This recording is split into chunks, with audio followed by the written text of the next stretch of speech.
السلام علیکم ورحمۃ اللہ وبرکاتہ۔ میرے والد امام مسجد تھے۔ آخری عمر میں انہیں ایڈز ہو گیا۔ یہ خبر پھیلتے ہی سب ابو پر تھو تھو کرنے لگے کہ ضرور کوئی گناہ کیا ہوگا۔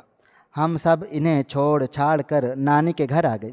1 مہینے میں ابو تڑپ تڑپ کر اس دنیا سے چلے گئے تو کوئی انہیں دفنانے نہ آیا۔ میں خود ہی ان کی قبر کھودنے قبرستان چل پڑا۔ ابھی قبر کھودتے 1 گھنٹہ ہی ہوا تھا کہ مٹی کے اندر سے میرا نام شاہ زیب ہے اور میں امام مسجد کا بیٹا ہوں۔ میری کہانی ایک انتہائی دردناک موڑ لیے ہوئے ہے کہ جو بھی سنتا ہے آنکھوں میں آنسو ضرور بھر لاتا ہے۔ یہ کہانی میں اس لیے لکھ رہا ہوں تاکہ میرے دل کا درد کم ہو جائے اور مجھے سکون مل جائے، لیکن پتہ نہیں میرے نصیب میں سکون موجود بھی ہے یا نہیں۔ میں عطا آباد کے ایک چھوٹے سے گاؤں کا رہائشی ہوں۔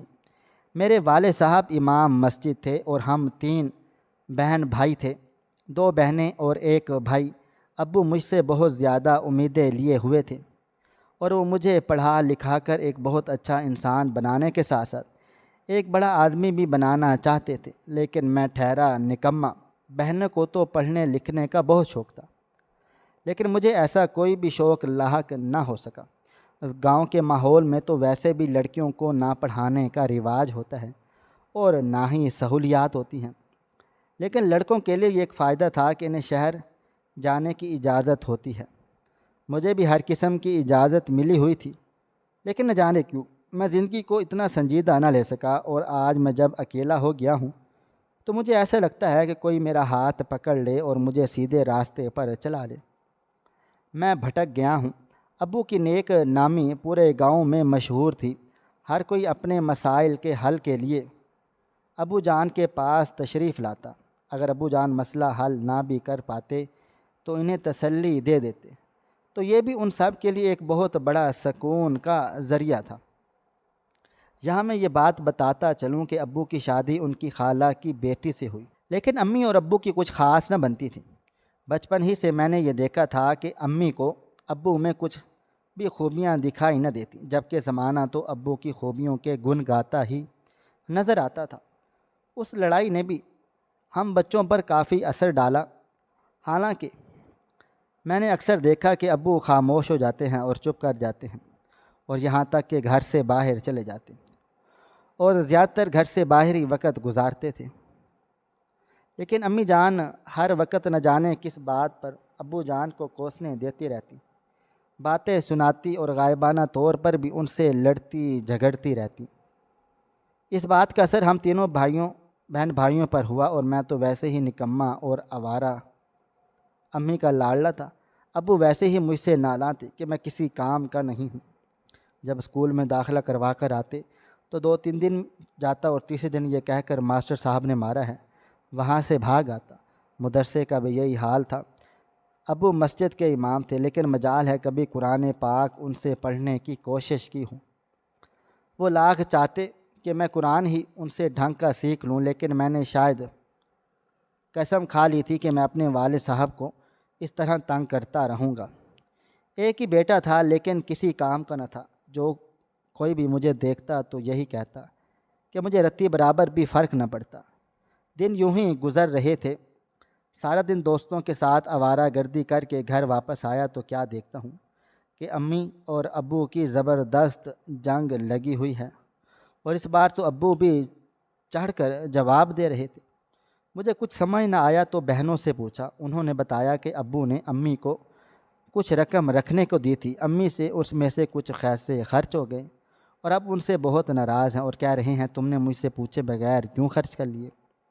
یہ کسی کی امانت تھی اور امانت میں کبھی بھی خیانت نہیں کرتے۔ ادھر امی جان بضد تھی کہ تم امام مسجد ہو، تمہیں اتنا خیال نہیں کہ تمہارے گھر کا خرچہ کس طرح سے چل رہا ہے، کبھی اپنے گھر کی بھی خبر لے لیا کرو۔ سب کی امانتوں کو لٹانے میں اپنا سارا وقت گزار دیتے ہو، نہ جانے اتنا پیسہ کہاں سے آتا ہے۔ امی جان کی اس بات نے ابو جان کو بے حد غصہ دلا دیا، اور آج پہلی بار میں نے ابو جان کو بھی امی جان کو دو بدو جواب دیتے ہوئے سنا۔ لڑائی اتنی زیادہ بڑھی کہ بہنیں رونے لگیں اور ابو کے پاؤں پڑنے لگیں کہ امی کو معاف کر دیں، تھوڑی دیر کے لیے ہی صحیح گھر سے چلے جائیں۔ اس وقت ابو کے منہ سے جو الفاظ نکلے تھے وہ مجھے آج بھی یاد ہیں، یا اللہ مجھ پر رحم فرما، نہ میری زوجہ میری اور نہ میری اولاد میری، میں اکیلا تنہا ہوں، تو ہی میرے حال پر رحم فرما۔ یہ کہتے ہی وہ آنکھوں میں آنسو بھر کر باہر نکل آئے اور میں ساری رات اس بات کو لے کر روتی رہی اور چلاتی رہی۔ ساتھ ساتھ ابو کو غائبانہ طور پر باتیں بھی سنا رہی تھی۔ اس دن ابو گھر پر نہیں آئے تھے، پورے 3 دن کے بعد وہ گھر پر تشریف لائے، لیکن ہم میں سے کسی سے بات نہ کی۔ ضرورت کے تحت بات کرتے، دوبارہ مسجد میں تشریف لے جاتے، 5 نمازوں کے دوران وہیں رہتے اور رات کو گھر آ کر کھانا کھا کر سو جاتے۔ اب ابو جان کا یہی معمول بن گیا تھا۔ اس دوران انہوں نے مجھے ایک اور مدرسے میں داخل کروانا چاہا، لیکن میں نے بھی اپنی ازلی ہٹ دھرمی جاری رکھی اور ابو کے خوابوں کو مٹی میں ملانے میں کوئی کسر نہ چھوڑی۔ اس دن انہوں نے مجھے دیکھا تھا اور کہا تھا کہ شاہ زیب، تم میری واحد نرینہ اولاد ہو، چاہتا ہوں کہ آخری وقت میں میرا بازو بنو، لیکن نہ جانے کبھی کبھی سوچتا ہوں کہ ایسی کیا غلطی ہو گئی، تم کوئی بات مان کر نہیں دیتے اور اپنے باپ کا بھرم رکھ لو، اسے توڑنے سے بچا لو۔ اس وقت مجھے ان باتوں کی سمجھ نہ آتی، آج جب ان باتوں کو سوچتا ہوں تو آنسو خود بخود آنکھوں سے روا ہوتے ہیں۔ اے کاش میں ان کی بات مان لیتا تو آج یہ سب نہ ہوتا۔ میں 15 سال میں قدم رکھ چکا تھا۔ اس دوران میں نے یہ محسوس کیا کہ وہ اپنے کسی کام میں انتہائی مصروف ہوتے، نماز پڑھا کر مسجد سے تو نکل جاتے لیکن گھر نہ آتے، اور کہیں دور اپنے کسی خاص مقصد کے تحت نکل جاتے۔ اس دن کے بعد انہوں نے امی سے بات کرنا تقریباً بند کر ڈالی اور حیرت انگیز طور پر امی جان بھی بالکل خاموش ہو گئی تھی۔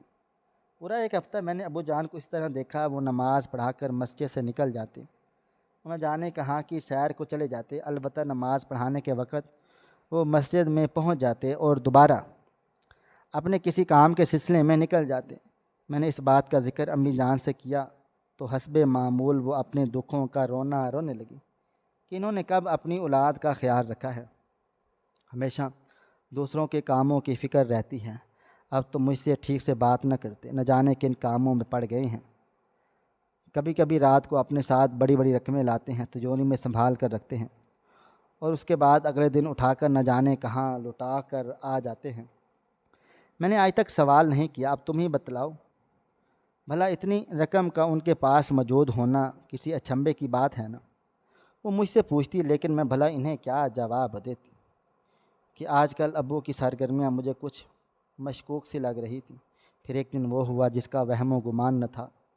میں یہاں یہ بات بتاتا چلوں، میں اب امی کی منتوں کی وجہ سے ایک مدرسے میں ٹک گیا تھا اور وہاں قرآن پاک پڑھا کرتا تھا۔ مجھے اچھی طرح سے یاد تھا کہ میں ظہر کی نماز کے لیے وضو کر رہا تھا کہ میرے برابر میں بیٹھے 2 لڑکوں نے مجھے دیکھ کر ایک دوسرے کے کان میں سرگوشی کرنا شروع کر دی۔ میں نے ان کی طرف دیکھا تو یوں ہو گئے جیسے کوئی بات نہ ہو۔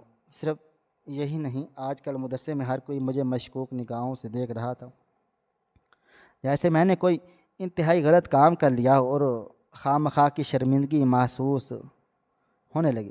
نہ جانے کیا بات تھی کہ جو لوگ مجھے اس طرح سے دیکھ رہے تھے، لیکن جلد ہی مدرسے سے نکل کر مسجد تک پہنچا تو مجھے پتہ چلا اصل بات کیا تھی۔ راستے میں ایک بوڑھے بزرگ نے مجھے روک کر کہا کہ شاہ زیب میاں کہاں جا رہے ہو، کچھ خبر ہے؟ تمہارا باپ کیا گل کھلا رہا ہے؟ اس کی یہ بات سن کر میرے پیروں تلے سے زمین نکل گئی۔ ابو جان نے بھلا ایسا کیا کر دیا؟ جاؤ ذرا جا کر اپنے گھر کی بھی خبر لو، کچھ پتہ بھی ہے کوہرام مچ گیا ہے تمہارے گھر میں اور تم اپنی مستی میں مگن ہو۔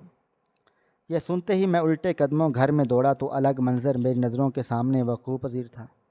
امی رو رہی تھی، چیخ رہی تھی، چلا رہی تھیں اور ابو مظلوم بنے وہاں چپ چاپ کھڑے تھے۔ محلے کے لوگ بھی نہ جانے بڑھ چڑھ کر کیا کچھ باتیں ابو کو سنا رہے تھے۔ مجھے یہ سارا منظر اچھا نہ لگا۔ میں نے آگے بڑھ کر سب سے پوچھا آخر کیا بات ہے؟ انہوں نے مجھے بتایا کہ جا کر اپنے باپ سے پوچھو، پتہ بھی ہے تمہارے باپ کو کون سی بیماری لاحق ہے؟ اسے اچھوت کی بیماری لاحق ہے جو اس کے گندے کارناموں کی وجہ سے لگ گئی ہے۔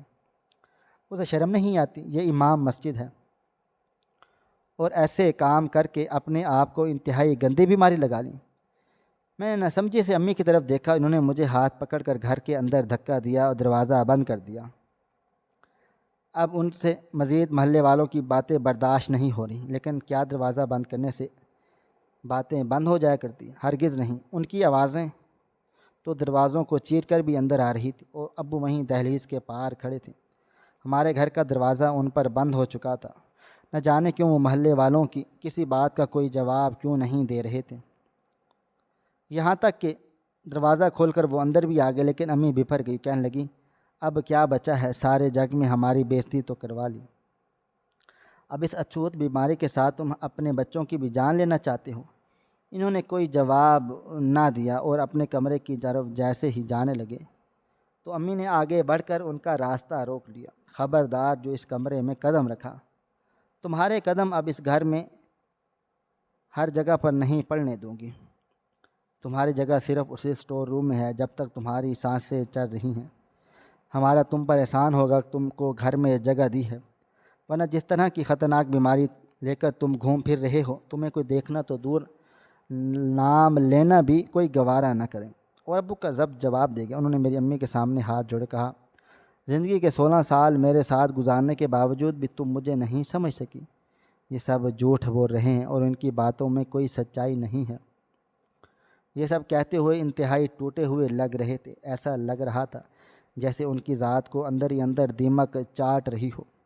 وہ دن بدن ختم ہوتے چلے جا رہے تھے۔ میں نے امی جان کو پہلی بار ٹوکا اور کہا، امی آپ ہوش کریں، آپ کے شوہر ہیں، آپ اس طرح سے کیوں بات کر رہی ہیں؟ آخر ہوا کیا ہے؟ تب امی نے مجھے جو کچھ کہا وہ سن کر مجھے لگا کہ زمین پھٹے اور میں اس میں سما جاؤں۔ کاش میں یہ الفاظ نہ سنتا۔ امی نے مجھے بتایا کہ تمہارے ابو کو ایڈز ہو گئی ہے۔ یہ ایسی بیماری ہے جو ایک سے زائد لوگوں سے روابط رکھنے سے پھیلتی ہے۔ روابط تم نہیں سمجھو گے، آسان لفظ میں تمہیں بتاتی ہوں، جنسی تعلق رکھنے سے یہ بیماری پھیلتی ہے۔ ویسے بھی شفیق نے مجھے بتایا کہ آج کل امام صاحب ایک گھر میں جاتے ہیں، وہاں بہت سی ننھی ننھی لڑکیاں موجود ہیں۔ اب اس سے آگے میں تم جیسے جوان بیٹے کو کیا بتاؤں، تم خود ہی سمجھدار ہو، اور آج ان کے کارناموں نے یہ گل کھلا دیا کہ انہیں بیماری لگ چکی ہے، اور یہ بیماری پھیلنے والی بیماری ہے، اس کے ساتھ رہنے والوں کو لگ سکتی ہے۔ یہ کہتے ہی انہوں نے ابو کو اسٹور روم میں جانے کا کہہ دیا، اور ابو کی حالت ایسی ہو رہی تھی جیسے کاٹو تو بدن میں لہو نہیں۔ ان کی آنکھوں میں آنسو جیسے جم سے گئے اور ان کا ایک ایک قدم بھاری ہونے لگا تھا۔ لڑکھڑاتے ہوئے وہ امی جان سے کسی بحث کے بغیر اسٹور روم کی طرف چلے گئے۔ وہاں بیٹھ کر زاروں کا تار رونے لگے۔ ان کے رونے کی آوازیں پورے گھر میں گونجنے لگی، یہاں تک کہ ہمارے دلوں کو چیرنے لگی۔ لیکن امی نے ہم تینوں کو ایک کمرے میں بند کر دیا اور ہمیں اپنی قسم دی، خبردار اپنے باپ کے پاس جانا بھی مت۔ اس نے خود کو اپنے کارناموں سے بیماری تو لگا لی، لیکن تم تینوں کا کیا ہوگا؟ تمہارے بغیر میرے دنیا میں کوئی بھی نہیں۔ میرا دل ابو کے آنسو اور ان کے رونے کی آواز سن کر بے تحاشا دکھ رہا تھا، لیکن میں مجبور تھا۔ رات یوں ہی گزر گئی۔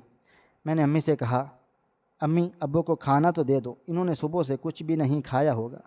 یہ کہتے ہی وہ اٹھی، پلیٹ میں کھانا ڈالا اور سامنے جانوروں کی طرح ابو کے ڈال دیا۔ انہوں نے کھانا پلیٹ میں دینے کی بجائے زمین پر ڈال دیا اور کہنے لگی، زمین سے چاٹ کر کھا لو۔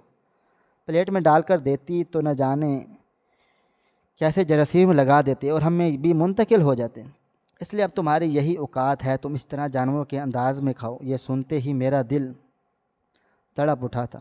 امی، ایک زوردار چیخ بلند ہوئی، لیکن امی جان کو کسی چیز کی پرواہ بھلا کرتی۔ وہ ہمیں لے کر دوبارہ کمرے میں آ گئی۔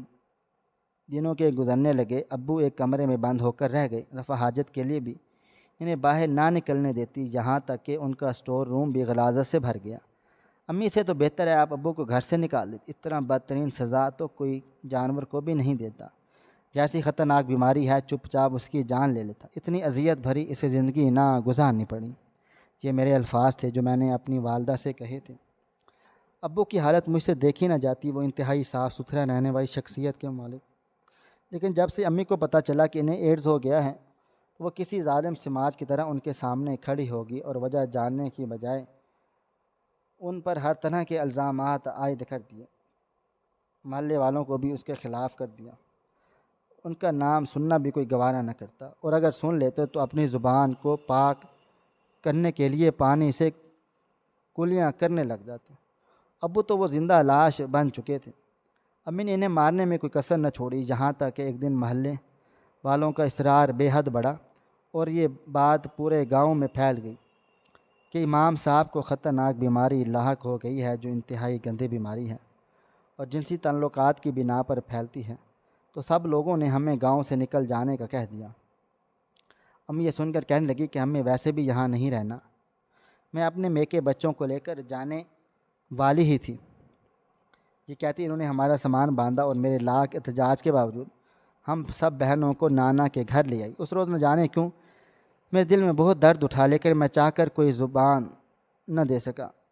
میں اپنے والد صاحب کا بیٹا تھا، مجھے پتہ تھا کہ میں کبھی انہیں زندگی میں کوئی سکھ نہ دے پایا، لیکن ان کی یہ حالت دیکھ کر میں دکھ کی انتہا گہرائیوں میں گر جاتا، لیکن میں نے خود کو بے بس اور مجبور سمجھتا۔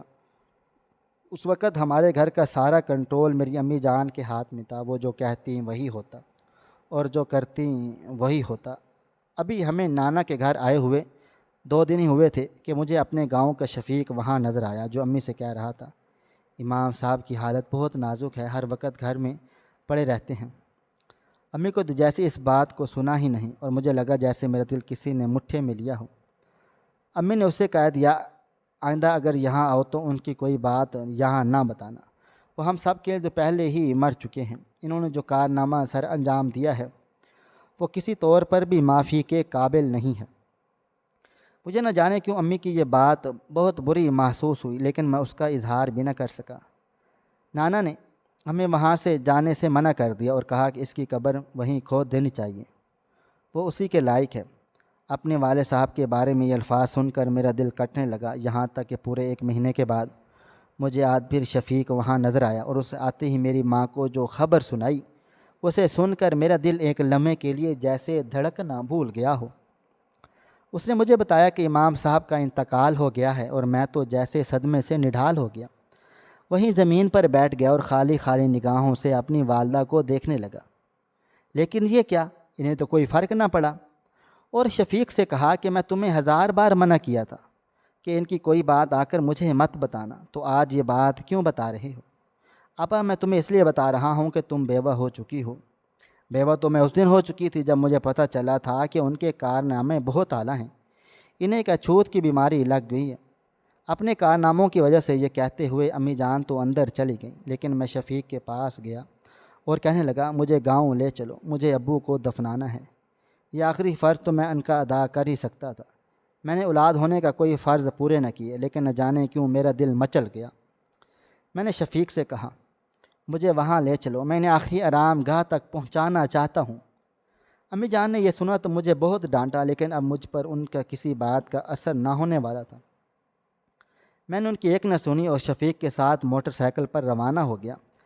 شفیق نے مجھے میرے گھر کے باہر اتار دیا اور میں جیسے ہی گھر کے اندر قدم رکھا تو مجھے ابکائی سی آ گئی۔ گھر کی حالت انتہائی ابتر ہو رہی تھی، گند و غلاظت سے بھرا گھر کسی کچرا منڈی کا منظر پیش کر رہا تھا۔ میں نے اپنے ناک پر رومال رکھا اور جیسے اسٹور روم کی طرف دیکھا تو میری آنکھوں سے آنسو ابل پڑے۔ ابو کو فوت ہوئے ابھی صرف 1 دن ہوا تھا۔ میں نے وہاں موجود جمع داروں کی مدد سے ان کی لاش کو ایک بورے میں بند کیا۔ میں نے احتیاطاً گلوز پہن لیے کہ مجھے جراثیم نہ لگ جائیں، یہاں تک کہ ریڑھی پر لاد کر ان کی لاش کو قبرستان تک پہنچایا گیا۔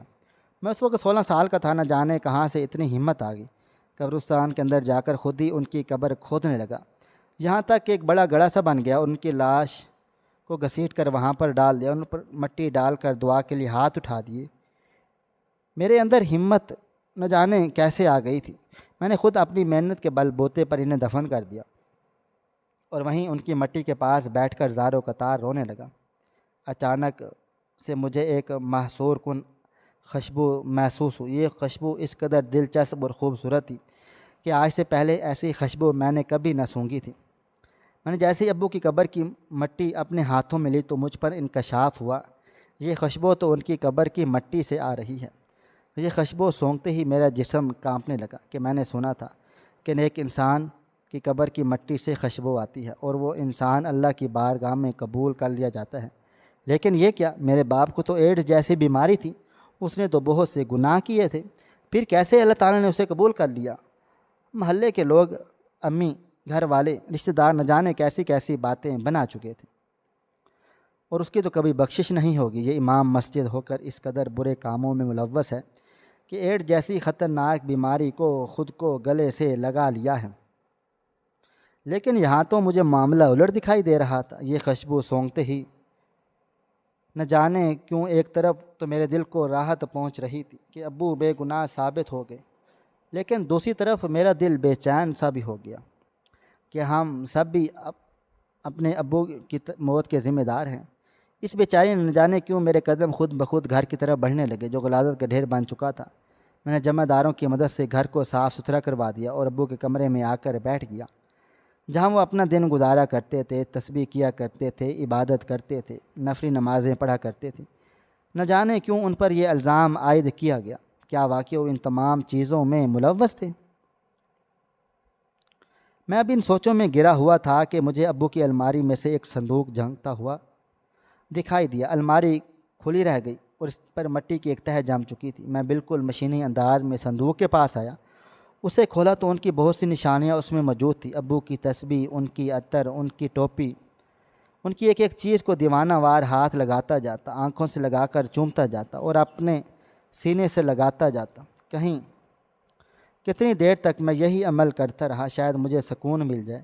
جب سے میں نے سنا تھا کہ میرے والد صاحب اس دنیا سے گزر گئے ہیں، میرے دل کو قرار مل نہ رہا تھا، نہ سکون۔ میں بری طرح سے بے چینی میں گھرا تھا۔